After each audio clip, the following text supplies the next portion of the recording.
quand on a découvert en fait dans le sous-sol, il y a un couple qui l'avait sorti du sous-sol et nous on l'a découvert déjà sur le rez-de-chaussée.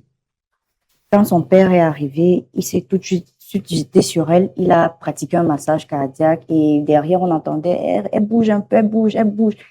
Il a ramassé l'enfant et on a couru tout de suite à la clinique la plus proche, là où on a déclaré qu'elle était décédée. Et jusque-là, on ne savait pas qu'elle avait été abusée. On rentre, c'est quand on commence à se poser, mais l'enfant qui ne sort jamais de la maison fait comment pour se retrouver dans cet immeuble?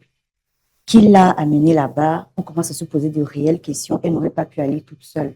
À 5 ans, elle était d'abord très craintive. On décide donc de pousser la réflexion. Et dans notre petite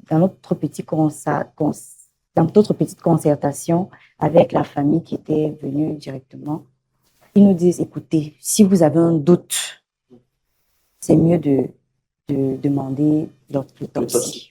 Et c'est comme ça que c'était parti. Quand on demande dans l'autopsie, on a eu les résultats quelques jours plus tard. Bon, le voisinage, on n'a pas voulu diffuser l'information, on a voulu garder l'information pour nous-mêmes, histoire que l'enquête se poursuive dans les bonnes conditions. Et quand on va au village, pendant les palabres, que le papa prend la parole, il dit voilà, voilà, mon enfant a été abusé, c'est ça qui a causé sa mort, voilà, voilà, voilà. C'est là où ceux qui nous accompagnaient ont eu aussi l'information et c'était le choc total. Les gens sont entrés dans tous leurs états. On revient, nos voisins ont subitement. C'est vrai qu'avec ceux de l'immeuble, on n'était pas proches. C'était le bonjour en passant. Je ne les remarque, je ne les reconnais même pas.